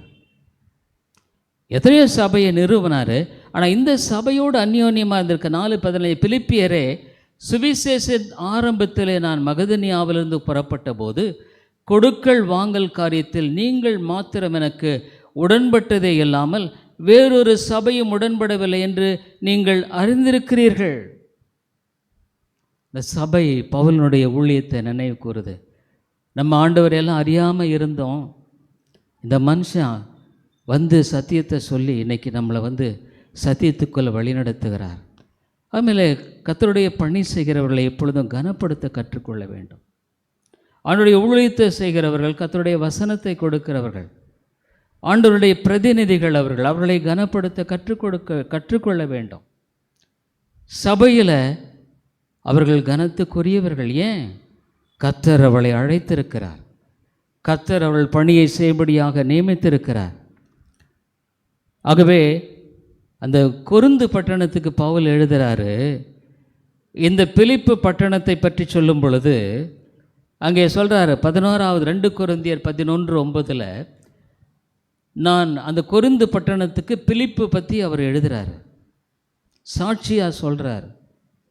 2 கொரிந்தியர் 11:9 நான் உங்களோடு இருந்து குறைபட்ட போதும் ஒருவரையும் நான் வருத்தப்படுத்தவில்லை. பிலிப்பு அந்த கொரிந்து பட்டணத்தில் யார்கிட்டையுமே அவர் ஒரு உதவியும் கேட்கல. மகதனியாவிலிருந்து வந்த சகோதரர் என் குறைச்சலை நிறைவாக்கினார்கள். ஏங்க இவங்க வரணும்? பிலிப்பு பட்டணத்தில் இருந்து அந்த ஒரு சபை மக்கள் கொரிந்தில் இருக்கிற பவுலுக்கு உதவிகளை அனுப்பி கொண்டு வர்றாங்க. பாருங்க, அவருடைய அன்பு பாருங்க. ஊழியக்காரர்கள் நேசிக்கப்பட வேண்டியவர்கள், அவளுக்கு உதவி செய்யப்பட வேண்டியது அவசியம். கண்டிப்பாக தேவன் விதமாக உதவி செய்கிறவர். நம்முடைய தேவைகளை அறிந்திருக்கிறார், நம்முடைய தேவைகளின் காரியத்தை அவர்கள் தெரிந்திருக்கிறார்கள். ஆமென். தேவன் மிக பெரியவர், மிக உன்னதமானவர். உன்னுடைய தேவைகள் அவருக்கு தெரியும். அவருடைய தேவைகளை கண்டிப்பாக நிறைவேற்றுவார். தேவன் அவருடைய பிள்ளைகளை ஒரு நாளும் குறைபட விட மாட்டார். கர்த்தர் ஒரு நாளும் குறைபட விட மாட்டார், தெரிஞ்சுக்குங்க. இந்த கொரிந்து பட்டணத்தில் ஊழியம் செய்து கொண்டிருந்த பொழுது இந்த மக்கள் இந்த பிலிப்பு பட்டணத்தில் போய் அவருக்கு உதவி செய்கிறார்கள். ஆகவே உதவி செய்யக்கூடிய மனதை அவர்களுக்கு பார்க்கிறோம். கர்த்தருடைய பிள்ளைகளுக்கு உதவி செய்கிற மனது தேவை, ஒருவருக்கொருவர் தேவை. குடும்பங்களாக ஆண்டவருடைய பணியில் ஆர்வமுள்ளவர்களாக இருக்கணும். ஆண்டவருடைய காரியங்களில் நீங்கள் விழிப்பாக இருக்கணும். பாருங்கள், முன்ன நம்முடைய சர்ச் எல்லாம் ஆயத்தப்படுத்தி கொண்டிருந்தோம். ஆனால் இப்போ ஆள் இல்லை. ஒவ்வொரு சனிக்கிழமை மாலை 5 மணிக்கு இதெல்லாம் கூட்டி பெருக்கி சேரெல்லாம் போட்டப்படுகிறது. இந்த சேரெல்லாம் கழுவி கூட ரொம்ப நாள் ஆகிப்போச்சு. கீழெல்லாம் பார்த்தீங்கன்னா அழுக்கு இருக்கும். ஒவ்வொரு சனிக்கிழமை 5 மணிக்கு உதவி செய்ய விரும்புகள் நீங்கள் வரலாம். உங்களுக்கு டீ, ஸ்நாக்ஸ் கொடுக்கப்படும். காரியங்களை நீங்கள் செஞ்ச ஆண்டவர் உங்களை ஆசீர்வதிப்பார், குடும்பங்களை ஆசீர்வதிப்பார். ஏன்னா நான் ஆண்டவருடைய ஆலயத்தில் பெருக்கி கூட்டி அப்படி வளர்ந்தவன். ஆகவே சனிக்கிழமை ஞாயிற்றுக்கிழமை கூட்டத்துக்காக நம்ம ஆயத்தப்படுறோம். இப்போ கூட இன்றைக்கி யூத் மீட்டிங்கில் நீங்கள் முடிஞ்ச பின்னால் நம்முடைய இந்த பாத்திரங்களெல்லாம் கீழே இருக்குது. மேலே என்னுடைய ரூம் சாவி இருக்குது. தயவுசெய்து இந்த பிரதர்ஸ் எல்லாம் இந்த பாத்திரங்கள் இதெல்லாம் கொஞ்சம் தயவுசெய்து மேலே கொண்டு போய் வைக்கணும். அது உள்ளே ரொம்ப இடம் இல்லாத இருக்குது. தயவுசெய்து பிரதர்ஸ் கொஞ்சம் ஹெல்ப் பண்ணுங்கள். இது மீட்டிங் முடிஞ்ச பின்னால் இன்றைக்கி யூத் மீட்டிங் இருக்காது. சபை என்பது உன்னுடைய பங்களிப்பு இருக்கணுங்க. அது ரொம்ப அவசியம். நான் என்னால் என்ன செய்ய முடியும்? இது கர்த்தருடைய வீடு, என் வீடு இல்லை, இது ஆண்டவருடைய வீடு. வேதம் என்ன சொல்லுது? என்னுடைய வீடுங்கிறார், ஜெப வீடு. அதில் நான் என்ன செய்ய முடியும்? என்னுடைய பங்களிப்பு என்ன நான் செய்வேன்? ஆಮೇಲೆ அதில் ஆசீர்வாதத்தை ஆண்டவர் வைத்திருக்கிறார். அதெல்லாம் நான் அனுபவித்து வருகிறேன். அனுபவிச்சதில்லை, இன்றைக்கு நான் அதில் அனுபவித்து வருகிறேன். அவருடைய நாமத்தின் நிமித்த ஒரு கலசம் தண்ணீர் கொடுத்தால் கூட பிள்ளைகளுக்கு கர்த்தரை குறித்த கர்த்தருடைய காரியங்களில் நம்ம ஏறக்குறைய அடுத்த மாதத்தில் நம்ம அவுட்ரீச் ஊழியங்களை ஆரம்பிக்க இருக்கிறோம். அவருடைய பணியை செய்கிற ஆண்டவர் யாரை நான் அனுப்புவேன் ஆண்டவர் கேட்குறார். நீ போக ஆயத்தமாக இருக்கிறையா? நீ ஆண்டவருடைய பற்றி ஒரு 4 வார்த்தை, உனக்கு ஆண்டவர் எவ்வளோ செய்திருக்கார் இல்லையா, அவரை பற்றி ஒரு 4 வார்த்தை உன்னால் பேச முடியாதா? ஆண்டவருக்கு சாட்சி. கர்த்தர் நீ அவருடைய பணியை செய்யும் பொழுது ஆண்டவருடைய பணியை செய்வார். அவருடைய இருக்கிற இடத்துல ஒரு பணி செய்ய முடியாத ஒரு காரியம், அவனுடைய சாட்சி சொல்லுகிற காரியம், ஒரு நீங்கள் இருக்கிற இடத்துல ஒரு சின்ன ஊழியத்தை ஆரம்பிக்க உதவி செய்ய முடியாத காரியம். அதுமாதிரி உன்னுடைய வாழ்க்கையில் உனக்கென்று நீ வாழ்வாயானால் நீ தனிமையாய் மரித்திருவ. ஆனால் கர்த்தருடைய நாமத்து நிமித்தம் அவே இந்த ஜனங்களை பற்றி சாட்சி சொல்கிறார். மகதனியாவிலிருந்து என் குறைச்சலை நிறைவாக்கினார்கள். மகதனியாவிலிருந்து வந்தாங்க, என் குறைச்சலை நிறைவாக்கினார்கள். அதுமாதிரிலே ஆண்டவருடைய சாட்சி, இந்த சபை எவ்வளோ ஒரு ஊழியனுக்கு உதவி செய்கிற அந்த தேவையாகவே தான் சிறைச்சாலையில் இருந்த பொழுது அவர்கள் கொடுத்தது. அந்த 2 கொரிந்தியர் 8வது அதிகாரத்தில் அவங்களுக்கு ஒருவேளை இந்த பிலிப்பு பட்டணத்தில் நிறைய இருந்ததுன்னு நினைக்கிறீங்களா? அவங்க முடியாமையில் உதவி செய்கிறாங்க. அந்த 2 கொரிந்தியர் 8வது அதிகாரம் பாருங்கள். அன்றியும் சகோதரரே, மகதனியா நாட்டு சபைகளுக்கு தேவன் அளித்த கிருபை உங்களுக்கு அறிவிக்கிறோம். இன்றைக்கி நான் சாட்சியாக சொல்கிறேன்னு அந்த சபையை பற்றி அவர் பவுல் எழுதுகிறாரு. அவர்கள் மிகுந்த உபத்திரவத்தினாலே சோதிக்கப்படுகையில் கொடிய தரித்திரமுடையவர்களாக இருந்தும் தங்கள் பரிபூர்ண சந்தோஷத்தினால் மிகுந்த உதாரத்துவமாய் கொடுத்தார்கள். அவங்களுக்கு முடியல, ஆனால் பரிபூர்ணமாக கொடுத்தாங்க ஆண்டவருக்கு. ஆகவே அந்த மக்களை இன்னும் அதிகமாக ஆசீர்வதித்தார்கள். மேலும் அவர்கள் தங்கள் திராணிக்கு தக்கதாகவும் தங்கள் திராணிக்கு மிஞ்சியும் கொடுக்க தாங்களே மனதுள்ளவர்களாக இருந்தார்கள் என்பதற்கு நான் சாட்சி. தங்கள் உபகாரத்தையும் பரிசுத்தவான்களுக்கு செய்யப்படும் தர்ம ஊழியத்தின் பங்கையும் நாங்கள் ஏற்றுக்கொள்ளும்படி அவர்கள் எங்களை மிகவும் வேண்டிக் கொண்டார்கள். நாங்கள் நினைத்தபடி மாத்திரம் கொடாமல் தேவனுடைய சித்தத்தினாலே முன்பு தங்களை தாமே கர்த்தருக்கும் பின்பு எங்களுக்கும் ஒப்பு கொடுத்தார்கள். ஆண்டவருக்கு ஒப்பு கொடுத்தாங்க, எங்களுக்கு ஒரு ஊழியனுடைய அந்த மேற்பார்வையின் கீழே, ஒரு ஊழியனுடைய அந்த வழிநடத்தலின் பேரில் அவர்கள் ஒப்பு கொடுத்தார்கள். ஆகவே தான் அந்த பிலிப்பு சபை, நீங்கள் நிருபங்களெல்லாம் வாசித்து பாருங்கள், அந்த ஜனங்களுடைய காரியங்கள். நம்ம நிருபத்தை வாசிக்க போகிறோம் தொடர்ச்சியாக பார்க்கிற வருகிற காலங்களில். என்ன ஒரு அருமையான சபை பாருங்கள். என்ன உண்மையாக சொல்லப்போனால் எபேசு சபையெல்லாம் எப்படியே பேக்ஸ்லைட் ஆயிடுச்சு. கொரிந்து சபையில் பல பிரச்சனை, கலாத்தியரில் பிரச்சனை, கொலோசியரில் பிரச்சனை, எல்லா சபைகளிலும் இந்த சபை மாத்திரம்தான் பிரச்சனை இல்லாத ஒரு சபை வேதத்தில் நம்ம பார்க்குறோம். ஏன்? அவர்கள் ஆண்டவருக்கென்று தங்களை ஒப்பு கொடுத்தார்கள், ஆண்டவருக்கென்றும் தங்களுக்கென்றும் ஒப்பு கொடுத்தார். அருமையார்களே, ஆண்டவர் அவளுக்காக செஞ்சார். ஒரு நாளும் குறைபட மாட்டார். ஒன்று தெரிஞ்சுக்கங்க, ஆண்டவருக்கென்று நீ செய்கிற காரியத்தில் ஒரு நாளும் குறைபட மாட்டார், ஒரு நாளும் குறைபட மாட்டார், உன்னை விட்டுற மாட்டார். அவர் உன்னை வாழ்க்கையை கட்டுவார், உன்னுடைய குடும்பத்தை கட்டுவார். உன்னுடைய பிள்ளைகளுக்கு நீங்கள் நல்ல ஆவிக்குரிய பழக்க வழக்கங்களை கற்றுக் கொடுக்கணும், மரியாதைகளை கற்றுக்கொள்ளணும். நம்ம சபையில் இருக்கிற வாலிப பிள்ளையெல்லாம் பெரியவங்களை பார்த்தா ஸ்தோத்திரம் சொல்ல கற்றுக் கொடுங்க, மதிக்க கற்றுக் கொடுங்க. அதெல்லாம் ரொம்ப முக்கியம். ஸ்தோத்திரம், குட் மார்னிங் பார்த்தா ஏதோ தெரியாத மாதிரி எவ்வளோ சபையில் பெரியவங்களாம் இருக்காங்க. நம்ம பிள்ளைகளுக்கு கற்றுக் கொடுக்கணும். அவ்விதமாக அந்த ஒரு பழக்கங்கள் நீங்கள் ஆவிக்குரிய காரியங்களில் வளர்க்க பாருங்கள். அதான் வேதம் சொல்லுது, நீங்கள் இப்போ கற்றுக் கொடுக்குற உங்கள் பிள்ளைகளுக்கு நீங்கள் ஆண்டவரை கற்றுக் கொடுக்காமல் போயிட்டீங்கன்னா அவங்க வாழ்க்கையில் அவர்களுக்கு நீங்கள் செய்கிற பெரிய துரோகம். அது துரோகம். பிள்ளைகளுக்கு ஆவிக்குரிய காரியங்களை கற்றுக் கொடுங்க, ஆண்டவர் நிச்சயமாக செய்வார். உன் பிரச்சனை எப்படி இருந்தாலும் சரி, ஒன்று இன்னைக்கு கர்த்தருடைய சமூகத்துக்கு போ. ஆண்டவரே, என் காரியம் இப்படி இருக்குதே, நான் என்ன பண்ணுறது எனக்கு தெரியலையே, நான் சோர்ந்து போகிறேன், தளர்ந்து போகிறேன், முதிர் வயதிலும் அவர் தாங்குவேன்றார். உன்னுடைய வாழ்க்கையில் முடிவு வரைந்து நடத்தக்கூடியவர் ஆண்டவர் தாங்க.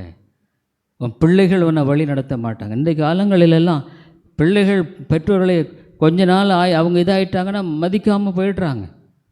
பிள்ளைகளுக்கு மரியாதையை கற்றுக் கொடுக்கணும், பிள்ளைகளுக்கு நல்ல ஆவிக்குரிய பழக்கங்களை கற்றுக் கொடுக்கணும். அவ்விதமான சாரியங்களை உடைய பிள்ளைகளுக்கு சரியான உடைகளை உடுத்து வைக்கணும். இதெல்லாம் ரொம்ப முக்கியங்க. கர்த்தருடைய ஆலயத்துக்கு வர்றோம், பரிசுத்த அலங்காரத்துடனே கர்த்தரை தொழுது கொள்ளணும். இந்த சின்ன சின்ன காரியமெல்லாம் ஆண்டவர் கனப்படுத்துவார். ஆவிக்குரிய சோம்பேறித்தனத்தை விட்டுடணும். அதுமாதிரி என்னுடைய வாழ்க்கையில் தேவனை கனப்படு, எதுவாக இருந்தாலும் சரி, நான் கர்த்தருடைய சமூகத்தை நான் தேடுவேன். அவரை தவிர எனக்கு நம்பிக்கை கிடையாது. இந்த பிலிப்பு பட்டணத்தை குறித்து ஆகவே தான் பவுல் ரொம்ப அழகாக எழுதுகிறாரு. கடைசியாக அந்த நிருபத்தின் கடைசி பகுதியை பார்த்துட்டு நம்ம முடிக்கலாம், ரொம்ப டைம் ஆயிடுச்சு. அங்கே அவர் சொல்கிறாரு பாருங்கள், எனக்கு நீங்கள் அனுப்பிச்சதை நான் பெற்றுக்கொண்டேன். 16வது கடைசி 4 அதிகாரம். நான் தெசலோனிக்கேயில் இருந்தபோதும் நான் என் குறைச்சலை நீக்கும்படி நீங்கள் 2 தரம் அனுப்பினீர்கள். இப்போ உங்களுக்கு நீங்கள் எனக்கு கொண்டு உபகாரத்தை நான் நாடாமல், அப்படி 18 எல்லாம் கிடைத்தது, பரிபூர்ணம் உண்டாயிருக்கிறது. இந்த சிறைச்சாலை இருந்த பொழுது பவுலை நினைத்து எப்பாப்பிராத்தியத்தை கொண்டு வராரு. என்னென்ன கொண்டு வந்தாரே தெரியாது. அதனாலே ஆண்டவருடைய ஊழியர்களை கனப்படுத்தினதுனால தான் இந்த சபை அருமையான ஒரு சபையாக அங்கே ஆண்டவர் நிரூபினார். ஆவிக்குரிய முயற்சி தேவை, ஜெபிக்கணும், ஜெபம் பண்ணு. பிசாசு விட மாட்டான். ஆனால் நீ போய் ஆண்டவரிடத்தில் சமூகத்தில் கதறு, ஊற்றி விடு. ஆண்டவரே, இது என்னுடைய காரியமாக என்ன செய்யுது எனக்கு தெரியல. இன்றைக்கும் நான் அப்படித்தான் இருக்கிறேன், எனக்கு தெரியாது ஆண்டவரே, எப்படி செய்கிறது எனக்கு தெரியாது, நீங்கள் தான் எனக்கு உதவி செய்யணும், நீங்கள் தான் எனக்கு ஒத்தாசை அனுப்பணும். அதுமாதிரிலே கர்த்தர் உண்மையுள்ளவர். ஜெபிப்போம். அன்புள்ள ஆண்டவரே, தர்மையான நாளுக்காய் ஸ்தோத்திரம். இந்த பிலிப்பு சபையை குறித்து நாங்கள் இந்த நிருபத்தை பார்ப்பதற்கு முன்பாக அந்த மக்களை பற்றிய என்ன ஒரு சாட்சி. ஆண்டவரே ஸ்தோத்திரம். இந்த மாதிரி அருமையான ஊழியர்களை ஆண்டவருடைய ஊழியத்தை கனப்படுத்துகிற சாட்சிகளை வேதத்தில் வைத்திருக்கிறேன். இந்த நிருபத்தை நாங்கள் வாசிக்கும் என் பின்னணியில் சிந்திக்க இருக்கிற வருகிற காலங்களில் இதன் மூலம் நாங்கள் கற்றுக்கொள்ள எங்களுக்கு உதவி செய்யும். இயேசுவின் நாமத்தில் ஜெபிக்கிறோம் எங்கள் நல்ல பிதாவே, ஆமேன். பாருங்கள், நம்முடைய இந்த ஒரு ஃபியூ மினிட்ஸ், ரொம்ப நேரம் ஆகாது. தயவுசெய்து நம்ம அந்த அடுத்த பரீட்சை வந்து எபேசியரில் இருக்கும். நீங்கள் ஒவ்வொருவரும் தயவுசெய்து கலந்து கொள்ளும்படியாக கேட்டுக்கொள்கிறேன். அதுக்கு நான் திரும்ப டைம் அனௌன்ஸ் பண்ணுறேன்.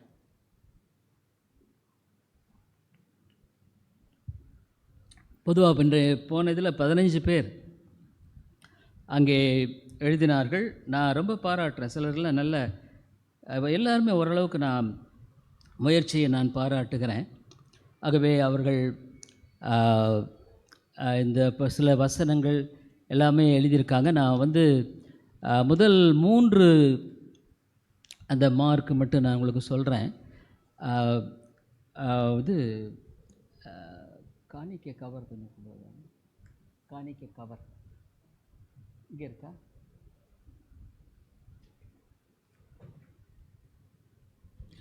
அவங்களுக்கு நம்ம ப்ரைஸை கொடுத்துர்லாங்க. ஏன்னா அவங்க என்ன வேணுமோ அதை வாங்கிக்குவாங்க. அதனால் இதை ஒரு போட்டு கொடுங்க. இந்த இதில் ஒரு ட்ரெல் எனக்கிட்ட ஒரு 2-3 கவர் கொடுத்துருங்க.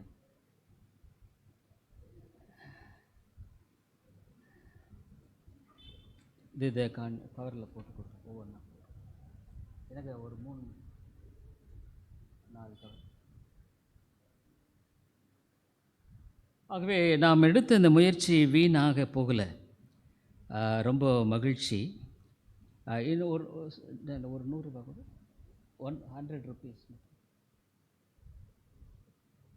ஆகவே இதில் வந்து அதனால் எல்லாருமே நல்ல முயற்சி பண்ணியிருக்கிறத நான் ரொம்ப பாராட்டுகிறேன். எவ்வளோ தூரம் சிலதெல்லாம் ரொம்ப கஷ்டம். அந்த முதல் இதுக்கு வந்து 5 மார்க்கு, அதாவது வசனத்தை மட்டும் எழுதுங்கன்னு சொல்லி கொடுத்துருக்கிற ரெஃபரன்ஸ் வந்து 5 மார்க்கு. அந்த வசனத்தை கொடுத்து நான் ரெஃபரன்ஸ் எழுதுங்கன்னு சொன்னேன் இல்லைங்களா, அதுக்கு 3 மார்க்கு. அப்புறமேல்ட்டு அந்த இது ஃபில் இன் த பிளாங்க்ஸ் எல்லாத்துக்கும் 1 மார்க்கு. முதல் 3 மார்க்குகளை மட்டும் நான் சொல்கிறேன். மற்ற மார்க்குகள் தேவையில்லை. அதில் முதல் மார்க் வந்து ஹரி பிரசாத். முதல் மார்க் வந்து 43, 50க்கு 43. அதனால் பரவாயில்ல, நல்லா முயற்சி பண்ணி எழுதியிருக்கா அப்படி ஹரி. Right, very good. அதனால் 50க்கு 43. இந்த ஹரி உன்னுடைய பேப்பர் இதில் எதுவும் மார்க்கர் விட்டு போயிருந்தால் எனக்கு தயவுசெய்து பாருங்கள், பார்த்து தேங்க்யூ பண்ணது. அடுத்தது வந்து 50க்கு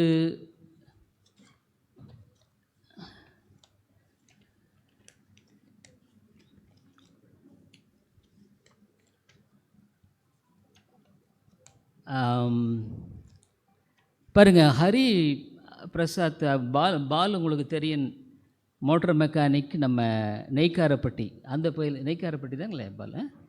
அங்கேருந்து பாருங்கள் குடும்பமாக வர்றாங்க. அன்னைக்கு காலையில் ஃபேமிலியாக வந்து குடும்பமாக பரீட்சை எழுதுனவங்க அவங்க தான். அதாவது ஹரி ஃபஸ்ட்டு,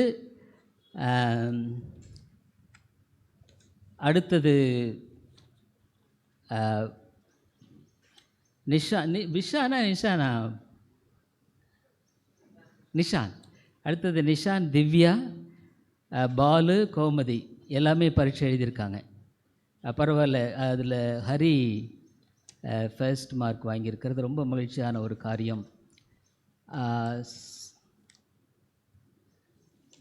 ஆகவே முதல் பரிசு 500 ரூபா, இரண்டாவது பரிசு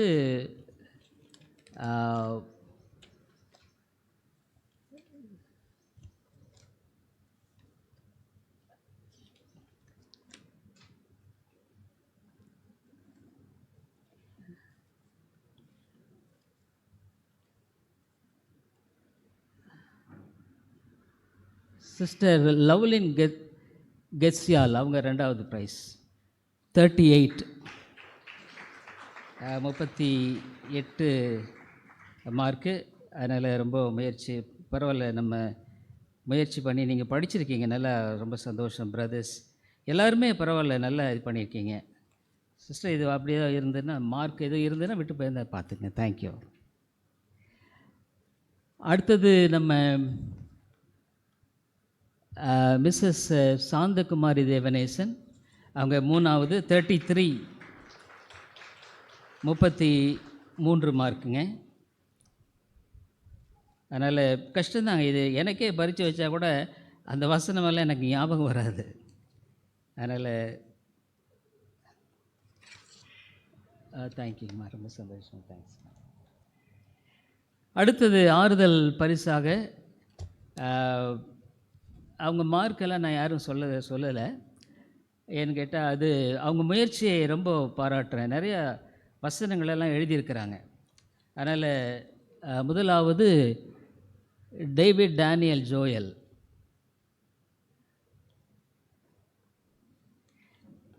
நிறைய டேனியல் வசனங்களெல்லாம் எழுதியிருக்கான், படித்து எழுதியிருக்கான். ரொம்ப சந்தோஷம். ஸோ அடுத்தது சரண்,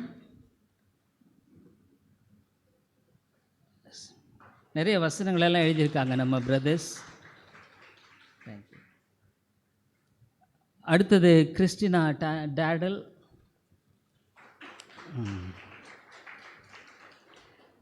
அடுத்தது மனோஜ் வந்திருக்க, அப்படியா? வரல. ரைட். அடுத்தது நிஷான்.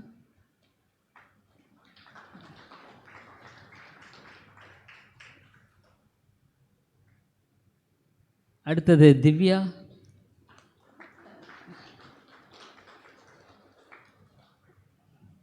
பரவாயில்ல, எல்லாம் நல்லா படித்து முயற்சி பண்ணியிருக்கேன்.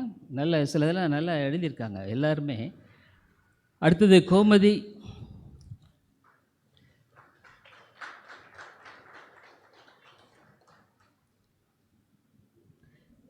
அதில் அடுத்தது வந்து எபேஸ் எழுதின நிருபம். வாங்க கோமதி ப்ளீஸ்.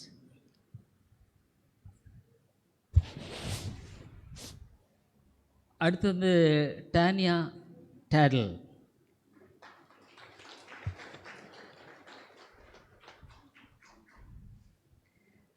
அடுத்தது பாலசுப்ரமணி.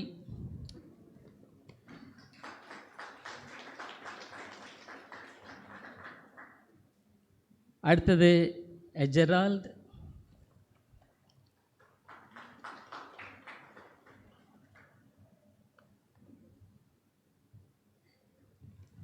அடுத்தது எஸ்தர்.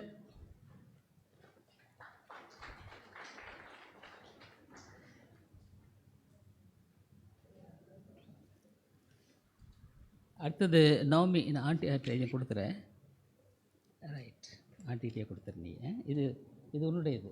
பரவாயில்ல எஸ்தர், வெரி குட். பரவாயில்ல, எல்லாமே நல்லபடியாக எழுதிக்க. அடுத்தது நம்ம வந்து எபேஸுக்கு அந்த எழுதும் பொழுது 14 இயர்ஸ்லேருந்து கீழே வரைக்கும், 14 கீழே இருக்கிறவங்களுக்கு ஒரு பேட்டர்ன். ஏன்னா இது எல்லாத்துக்கும் பெரியவங்க சின்னவங்க எல்லாத்துக்குமே சேர்ந்து கொடுத்தோம். ஏன்னா நம்ம அது இது பண்ண முடியல. அடுத்த எபேஸில் எழுதும் பொழுது 14 கீழே இருக்கிறவங்களுக்கு ஒரு டைப் ஆஃப் கொஸ்டின்ஸ், பெரியவங்க 14 மேலே இருக்கிறவங்களுக்கு ஒரு டைப் ஆஃப் கொஸ்டின்ஸ். ஆனால் எல்லாம் படிச்சிருக்கீங்க, ரொம்ப மகிழ்ச்சியான ஒரு காரியம். அதனால் தேவன் நிச்சயமாக இதை ஆசீர்வதிப்பார். அதனால் அடுத்தது எபேஸு ட்ரை பண்ணுங்கள், முயற்சி பண்ணுங்கள், உங்களுக்கு ரொம்ப பிரயோஜனமாக இருக்கும். கடைசி 62வது பாடல். இதை முடிச்சுட்டு கொஞ்சம் தயவுசெய்து பிரதர்ஸ், அங்கே மேலே நான் சாவி தர்றேன், அங்கே நாய் கட்டியிருக்கேன், அது ஒன்றும் பண்ணாது, சும்மா ஜஸ்ட்டு மேலே போயிட்டு அந்த பாத்திரங்களெல்லாம் வச்சுருங்க. உள்ளே நம்ம அடைச்சிக்கிட்டு இருக்கு. 62வது பாடல்.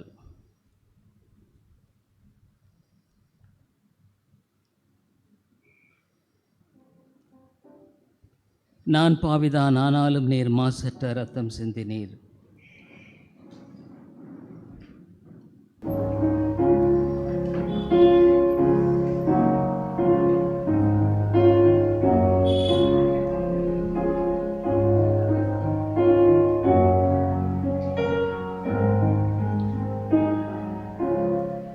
நான் பாவிதான்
மறந்து விடோம்னா அந்த இன்னைக்கு யூத் மீட்டிங் இருக்காதுங்க, முடிச்சுட்டு இந்த மெசல்ஸ் மற்றதெல்லாம் மேலே கொஞ்சம் பிரதர்ஸ் ஹெல்ப் பண்ணால் மேலே கொண்டு வச்சிடலாம். ஐபேஸு ஒரு வேளை நீங்கள் லாஸ்ட் எக்ஸாம் வரலான்னு நினச்சிருப்பீங்க, ஒரு வேளை வர முடியாமல் போயிருந்திருக்கும், அல்லது ஏதாவது ஒரு பயத்தினால கூட எழுத முடியாதுன்றதுனாலையும் கூட இருந்திருக்கலாம். ஐபேஸில் எழுதுங்க, கண்டிப்பாக எல்லாத்துக்குமே ஆறுதல் பரிசு உண்டு, எவ்வளோ மார்க் வாங்கியிருந்தாலும். அதில் தயவுசெய்து நீங்கள் அடுத்ததை முயற்சி பண்ணுங்கள், தேவன் கண்டிப்பாக ஆசீர்வதிப்பார். ஞாபகம் வச்சுக்கோங்க, சாயந்தரம் 5 மணிக்கு எங்கள் சர்ச் நம்ம ரெடி பண்ணுறோம். நீங்கள் வர்றவங்க தயவுசெய்து வந்து ஹெல்ப் பண்ணுங்கள். ஆண்டவர் அதை கூட கனப்படுத்துவார். ஏன்னா ஆண்டவருக்காக ஒரு தண்ணி கொடுத்தா கூட அதை அவர் அதனுடைய பலன் இல்லாமற் போகாது. ஆகவே தேவன் கொடுக்கும் ஆசீர்வாதம் மிகுந்த பெரிய ஒரு நன்மையான ஆசீர்வாதமாக இருக்கும். ஜெபிப்போம். அன்புள்ள ஆண்டவரே, எங்களுக்கு ஆவிக்குரிய முயற்சியை தாரும். எங்களால் முடியாத ஆண்டவரே, ஆனால் உம்முடைய சமூகத்தில் நாங்கள் போய் எங்களுடைய இருதயத்தெல்லாம் ஊற்றி விட்டோம்னா எங்களுக்காக நீர் செய்கிறீர். அன்னாளை போல எங்களை மாற்றும். அவளுக்கு உதவி செய்வார் ஒருவரும் இல்லை. யாருமே அவளுடைய கணவன் உதவி செய்ய முடியல. சக்காலத்தியால் அவள் மனதை நோகடிக்க பண்ணினாள். ஆனால் ஆண்டுடைய சமூகத்தை போய் அவள் இருதயத்தை ஊற்றி விட்ட பொழுது, ஆண்டவரே, இந்த உலகத்தில் ஒரு மிகப்பெரிய ஒரு தீர்க்கதரிசியை அவள் மூலமாய் கொடுத்தீர். இன்றைக்கும் சாமுவேல் தீர்க்கதரிசி என்ன ஒரு அருமையான ஊழியம். ஆண்டவரே, எங்கள் வாழ்க்கையில் எங்களுடைய இருதயத்தை நம்மிடத்தில் ஊற்றி விட கற்றுத்தாரும். நீர் கேட்குறீர் ஆண்டவரே. உருளை ஜபத்தை கேட்பாரா? இல்லை. ஆமாம் ஆண்டவரே, உடைய சமூகத்தை கிட்டி சேரும் பொழுது எவ்வளவு அழகாக ஆண்டவரே எங்களுடைய காரியங்களை அமைக்கிறார். நாங்கள் எவ்வளோ தடுமாறுறோம், குழப்பமடைகிறோம், பிரச்சனைக்கு மேலே பிரச்சனை, குழப்பத்தின் மேலே குழப்பமாக இருக்குது. ஆனால் அதை ஆண்டவர் கையில் கொடுத்துட்டோம்னா அவ்வளோ அழகாக எல்லாவற்றையும் செய்கிறார். ஆண்டவரே, அருமையான மக்களை ஆசீர்வதி, அவருடைய குடும்பங்களை ஆசீர்வதி, அவருடைய பிள்ளைகள் எல்லாவற்றையும், அவருடைய பாரங்கள், மன கஷ்டங்கள் எல்லாவற்றையும் அங்கே நீர் அறிந்திருக்கிறேன். சபையாக ஆண்டவரே, ஒவ்வொருடைய தேவைக்காக நான் ஜெபிக்கிறேன். அவருடைய குடும்பங்களுக்காக, பிள்ளைகளுக்காக, பெற்றோர்களுக்காக, இன்னும் ஒவ்வொருவருக்காக ஜெபிக்கிறான். ஆவிக்குரிய முயற்சி எங்களுக்கு தாரும். இவ்வளோ இந்த உலகத்துக்காக நாங்கள் முயற்சிக்கிறோம் ஆண்டவரே, ஆனால் ஆவிக்குரிய காரியங்களில் நாங்கள் முயற்சியற்றவர்களாய் வாழ்ந்து கொண்டிருக்கிறோம். ஆவிக்குரிய முயற்சி தேவை. வேதம் ரெண்டையுமே சொல்லுது. தேவன் சர்வேகாதிபத்தியம் உள்ளவர், ஆனால் மனுஷன் அதுக்கு பொறுப்புள்ளவன், உத்தரவாதி. ஆவியானவரே, நீர் உதவி செய்யும். இயேசுவின் நாமத்தில் ஜெபிக்கிறோம் எங்கள் நல்ல பிதாவே, ஆமென். நம்முடைய கர்த்தராகிய இயேசு கிறிஸ்துவின் கிருபையும் பிதாவாகிய தேவனுடைய அன்பும் பரிசுத்த ஆவியினுடைய ஐக்கியம், வல்லமை, விடுதலை, சமாதானம் இப்பொழுதும் எப்பொழுதும் நம்மோரோடு கூட இருப்பதாக. ஆமேன். ரொம்ப கம்மி மார்க் வாங்கினவங்க தயவுசெய்து